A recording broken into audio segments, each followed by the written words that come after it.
하나님 감사합니다. 하나님 오늘도 주의 통치 아래에서 주의 다스리는 역사 가운데 하루가 시작됨을 고백합니다. 우연인 것처럼 보이고 사람이 역사를 주관하는 것처럼 보여지는 것들도 모두가 하나님 손 안에 있음을 믿습니다. 주님은 완전하십니다. 그 전능하신 하나님을 믿고 의지해야 하는 우리이지만 눈앞에 보이는 당장의 이익을 바라보며 너무나 쉽게 마음 흔들리고 마음 빼앗기는 그런 연약함이 우리에게 있습니다. 그러니 내 마음 강하다고 자만할 것도 없고 내 생각이 옳다고 주장할 것도 없으며 내 방법이 최선이라고 고집할 것도 없음을 알게 하시고 오직 겸손히 주님 따르게 하옵소서. 방금 부른 찬송의 가사처럼 괴롭고 힘든 일 많아도 길을 잃어 헤매이고 손해를 당해도 두려움과 염려로 하루하루 절망을 경험해도 주님이 완전하시기에 겸손히 주를 섬기게 하옵소서. 특별히 우리에게 주의 몸된 교회에서 모이는 성도의 교제를 허락하여 주시고 소중한 직분을 주시며 하나님의 동역자로 삼아주시고 섬길 수 있게 하심에 감사드립니다. 반석 위에 세우신 견고한 교회 되게 하시고 그 교회에 살아있는 지체로 교회를 섬기며 아끼며 헌신할 때에 우리의 거처가 안전케 되고 우리 믿음이 더욱 견고해짐을 경험하게 하옵소서. 내일 중보 기도의 날 가족을 위해 교회를 위해 이웃을 위해 나라와 민족과 세계 열방을 위해 우리의 입술을 모아 함께 기도합니다. 기도의 열심을 가지고 모인 모든 귀한 분들을 축복하오니 주의 성전에서 기도의 향기가 사라지지 않게 하시고 기도 소리가 끊이지 않게 하여 주옵소서. 각자의 일터와 가정과 처소에서도 하나님 앞에 시간과 공간을 내어놓고 기도하게 하시며 기도하는 사람이 결코 헛되지 않음을, 기도하는 사람의 인생이 엇나가지 않음을 보여 주옵소서. 권사회 수련회와 또 예배 찬양을 돕고 인도하는 모든 찬양팀들의 모임도 내일 있습니다. 보이지 않는 수고를 더 많이 하는 분들이 오니 주여 주께서 이 모든 수고와 헌신을 지켜보고 계시며 때에 따라 돕는 손길과 갚아주시는 은혜를 경험하며 원근 각처에서 책임감을 가지고 나아오는 주의 일꾼들에게 잘하였도다 착하고 충성된 종이라 말씀하여 주시고 예비된 복과 은혜를 내리워 주옵소서. 하나님, 속상하고 안타까운 모든 문제들과 우리의 연약함을 고쳐주시고 회복시켜 주시기를 원합니다. 하나님, 올해 연초부터 여러 지병으로 병원에 자주 입원도 하고 치료도 하고 계신 권사님이 지난 주말에 복막염으로 응급수술을 하고 아직까지 중환자실에 있습니다. 기저질환이 너무나 많은 데다가 회복이 너무나 더디어 가족들이 걱정하며 혹시 더 악화되지 않을까 두렵기도 합니다. 어서 속히 의식이 온전히 돌아오게 하시고 스스로 숨을 쉴 수 있도록 모든 호흡기관을 회복시켜 주옵소서. 위험한 순간에서 벗어나게 하시고 이후에 치료와 회복이 진행될 수 있도록 주여 이 시간에도 함께하여 주옵소서. 하나님, 이 외에도 오랜 시간 질병 때문에 힘들어하는 분들, 어렸을 때부터 연약함 가운데 지금까지 자란 우리 귀한 자녀들, 그리고 연로하셔서 걷기조차 불편하신 우리 어르신들, 그 모든 연약함들을 주께서 늘 보호하여 주시고 하나님 더 나빠지지 않도록 붙잡아 주시고 의료 치료와 또 진단과 또 회복을 통해 그리고 약물을 통해 하나님 조금씩 나아지는 결과를 보게 하여 주시옵소서. 이 새벽에도 감사의 예물로 일천번제의 예물로 주의 전에 나올 수 있다는 감사함의 표시로 이렇게 올려드리오니 주님 기뻐 받으시고 이들의 모든 간절한 소원과 마음의 간구를 받아 주시옵소서. 이제 말씀 앞으로 나아가고자 하오니 주여 오늘의 삶과 또 우리의 감당할 만한 일들을 감당할 수 있는 영적 힘을 공급받는 시간들 되게 하옵소서. 함께 하실 성령님을 의지하오며 예수님의 이름으로 기도드립니다. 아멘. 오늘 말씀은 열왕기상 2장 36절로 46절까지입니다. 열왕기상 2장 36절로 끝절 46절까지 함께 봉독하겠습니다. 왕이 사람을 보내어 시므이를 불러서 이르되 너는 예루살렘에서 너를 위하여 집을 짓고 거기서 살고 어디든지 나가지 말라. 너는 분명히 알라. 내가 나가서 기드론 시내를 건너는 날에는 반드시 죽임을 당하리니 내 피가 내 머리로 돌아가리라. 시므이가 왕께 대답하되 이 말씀이 좋사오니 내 주 왕의 말씀대로 종이 그리하겠나이다 하고 이에 날이 오래도록 예루살렘에 머무니라. 3년 후에 시므이의 두 종이 가드왕 마아가의 아들 아기스에게로 도망하여 간지라. 어떤 사람이 시므이에게 말하여 이르되 당신의 종이 가드에 있나이다. 시므이가 그 종을 찾으려고 일어나 그의 나귀의 안장을 지우고 가드로 가서 아기스에게 나아가 그의 종을 가드에서 데려왔더니 시므이가 예루살렘에서부터 가드에 갔다가 돌아온 일을 어떤 사람이 솔로몬에게 말한지라. 왕이 사람을 보내어 시므이를 불러서 이르되 내가 너에게 여호와를 두고 맹세하게 하고 경고하여 이르기를 너는 분명히 알라. 내가 밖으로 나가서 어디든지 가는 날에는 죽임을 당하리라 하지 아니하였느냐. 너도 내게 말하기를 내가 들은 말씀이 좋으니이다 하였거늘 내가 어찌하여 여호와를 두고 한 맹세와 내가 내게 이른 명령을 지키지 아니하였느냐. 왕이 또 시므이에게 이르되 내가 내 마음으로 아는 모든 악 곧 내 아버지에게 행한 바를 내가 스스로 아나니 여호와께서 내 악을 내 머리로 돌려보내시리라. 그러나 솔로몬 왕은 복을 받고 다윗의 왕위는 영원히 여호와 앞에서 견고히 서리라 하고 여호야다의 아들 분야에게 명령하매 그가 나가서 시므이를 치니 그가 죽은지라. 이에 나라가 솔로몬의 손에 견고하여 지니라. 아멘. 오늘 본문은 다윗이 솔로몬에게 유언을 남길 때 말한 시므이, 그에게 거주 제한 명령을 내리고 그 명령을 어긴 시므이를 처형하는 내용이 나옵니다. 이번 한 주간 특히 열왕기상 2장에는 솔로몬 왕이 반역에 관계되었던 아도니아와 또 제사장 아비아달 그리고 군대 장관 요압을 숙청하였고 그리고 그 숙청 마지막 작업으로 시므이를 또 숙청하는 또 처형하는 그런 모습을 다루게 됩니다. 시므이를 처벌하는 과정에 대해서 꽤 상세하게 설명을 했습니다. 여기에 솔로몬의 지혜가 드러나고 또 합법적인 처리 방식이 드러나고 있습니다. 여기서 궁금한 것은 시므이가 과거에 어떠한 잘못을 저질렀기에 다윗이 시므이 처벌을 솔로몬에게 말했을까요?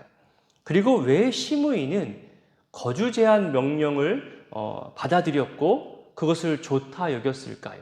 그게 과연 무슨 의미가 있었을 것이며 또 시므이는 왜 목숨 걸고 약속하고 명령을 받은 그 거주 지역에서 벗어나는 그런 실수를 저질렀을까요? 먼저 시므이의 과거에 대해서 오늘 매일 성경 해설 부분에 보면 그 배경이 좀 짧게 자세히 요약되어 있습니다. 핵심적인 내용들로만 짧게 잘 요약하며 설명했기 때문에 저도 매일 성경 해설 부분을 참고하여 설명을 드립니다.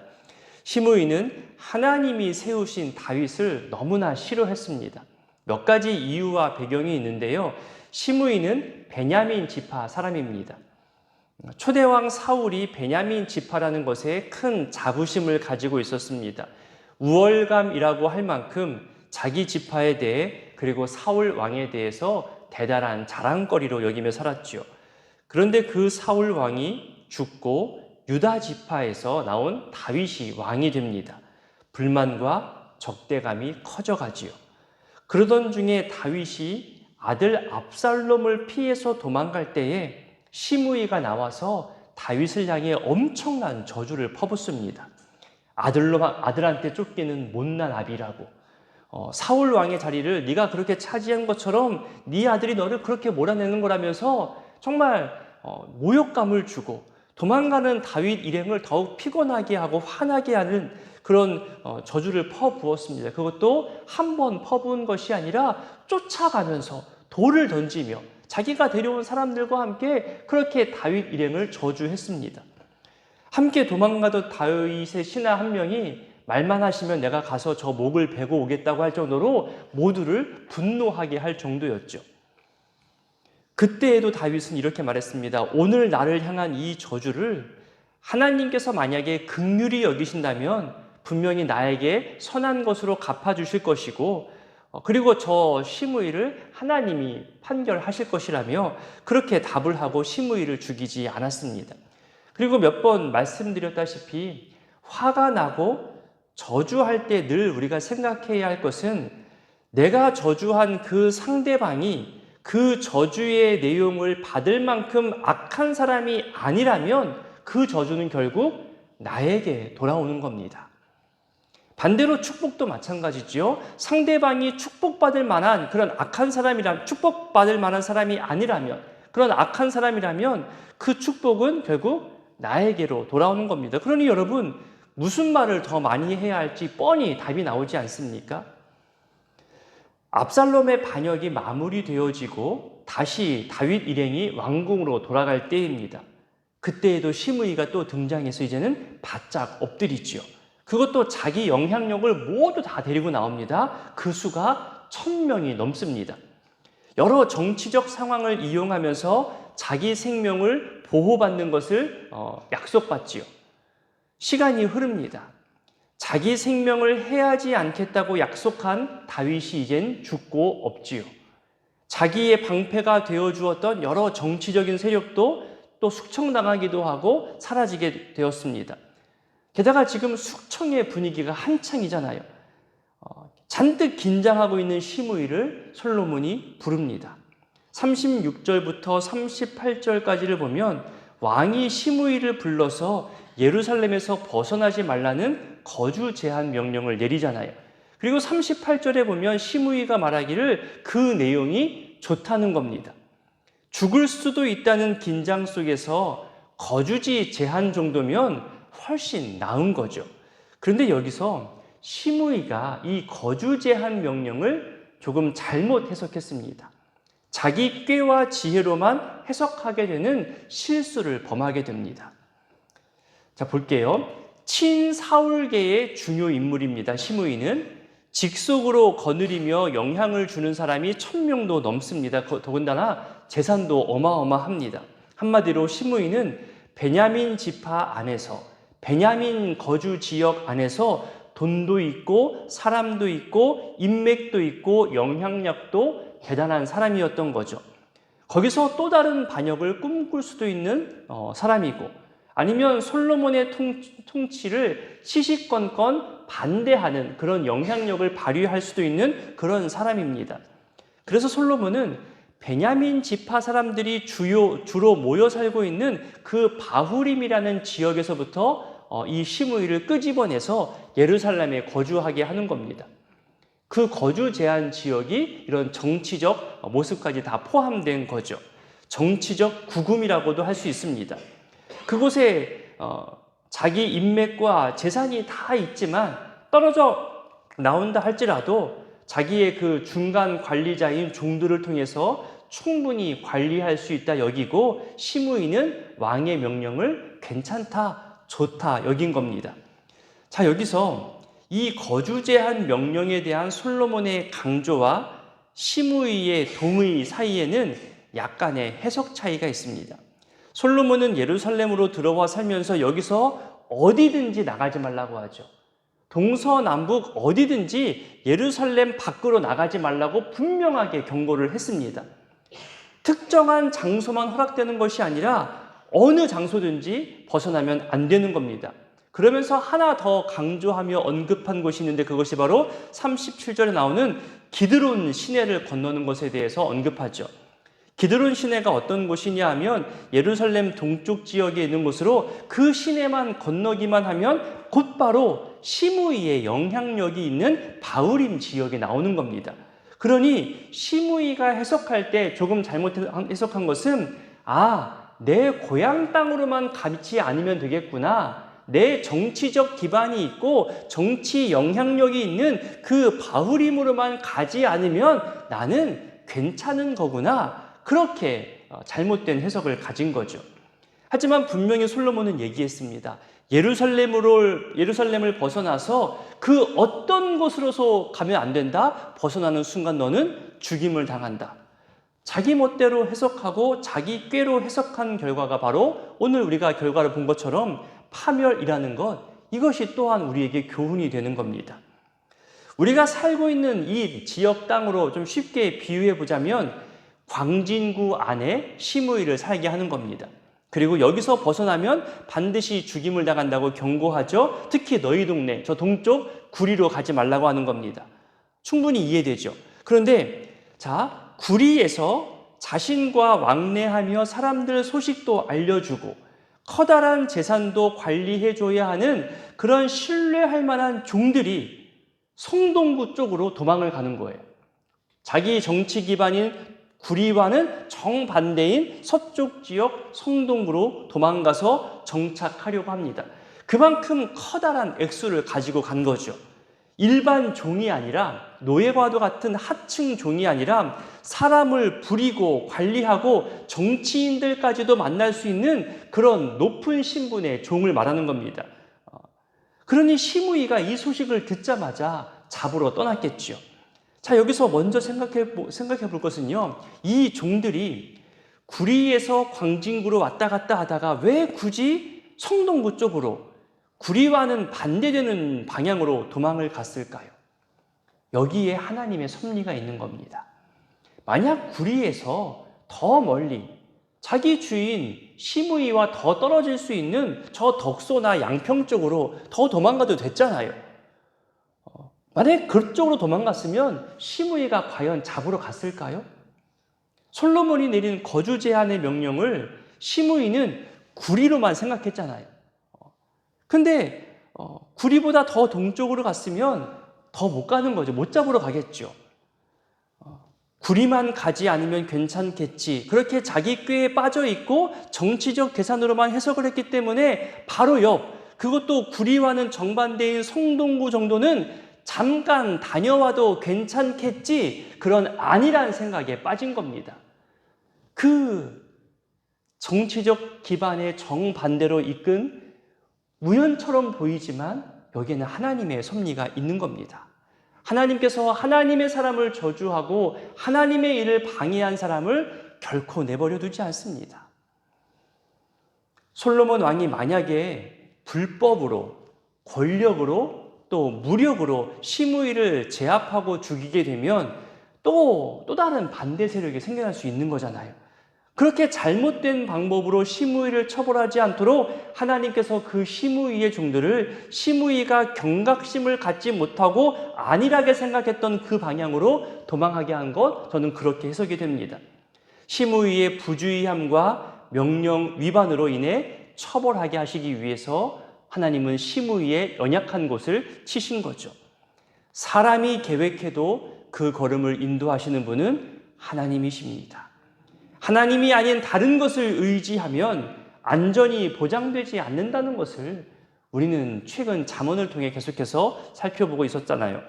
우연처럼 보이지만 하나님의 섭리입니다. 다윗이 오래전 시므이를 살릴 때 했던 그 표현 그대로 그 저주가 나에게 긍휼함으로 올 수도 있고 또 그 저주가 나에게 맞지 않으면 돌고 돌아서 저주를 선포한 당사자에게 돌아가게 된다는 그 말을 지금 그대로 하나님은 이루고 계시는 겁니다.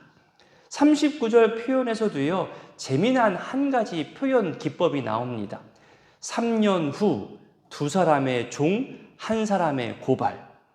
시므이가 왕의 명령을 위반하게 되는 원인과 내용에 대해서 이렇게 3, 2, 1 재미있게 표현하는 겁니다.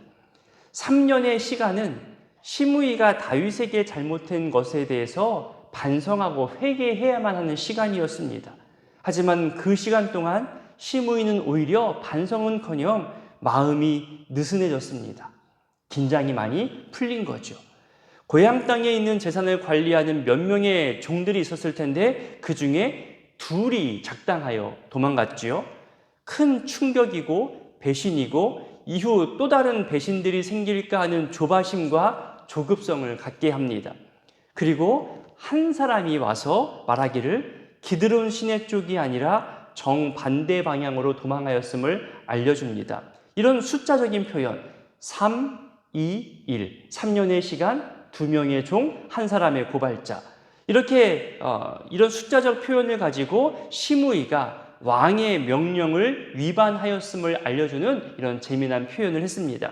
결국 자기 합리화, 내로남불과 같은 자기 해석, 여기에 빠져 있는 사람은 스스로 올무에 빠지게 됩니다. 시므이는 정치적 목적으로 예루살렘을 벗어난 것이 아니라 도망간 종을 잡으러 갔다고 생각했겠지만 결국 왕의 명령을 정면으로 어긴 겁니다.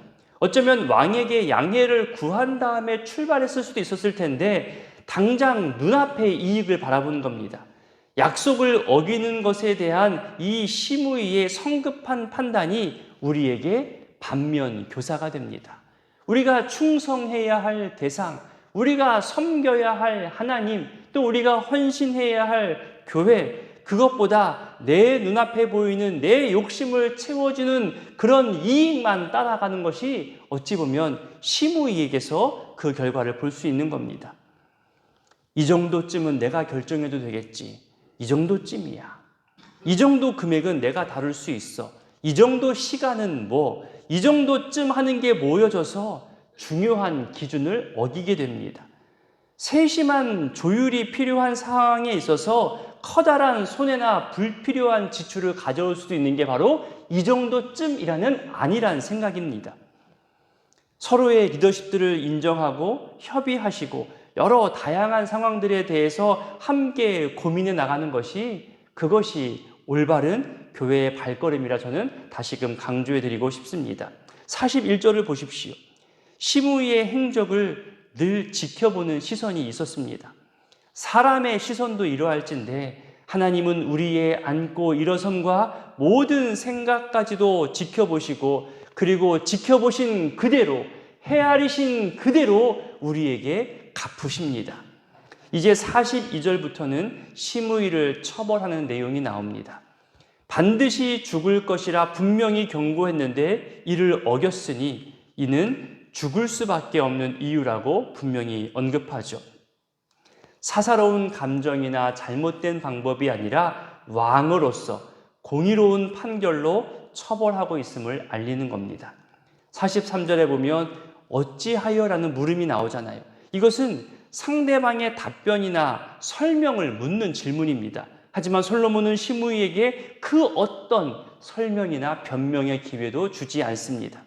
3년 전 상호간에 좋다고 여겼던 약속이요, 왕의 명령이요, 하나님 앞에서의 맹세요, 이 모든 것을 시므이가 먼저 완벽하게 어겼다는 것을 명백하게 밝혔기 때문에, 드러났기 때문에 변명이 필요 없습니다. 주거 제한을 지키지 않았을 경우 반드시 죽임을 당한다는 내용에 본인도 동의하였고 좋게 받았다는 것을 말하며 이제 그대로 집행하게 될 것을 알려주고 있습니다. 그러면서 추가로 44절, 거주 제한 명령을 어겨서 죽게 되는 것보다 더 근본적인 죽음의 이유를 말하죠. 시므이가 다윗에게 행했던, 죽어 마땅했던 그 악한 모습들을 너 스스로도 알지 않냐며 그때의 일을 다시 한번 확인시켜 줍니다.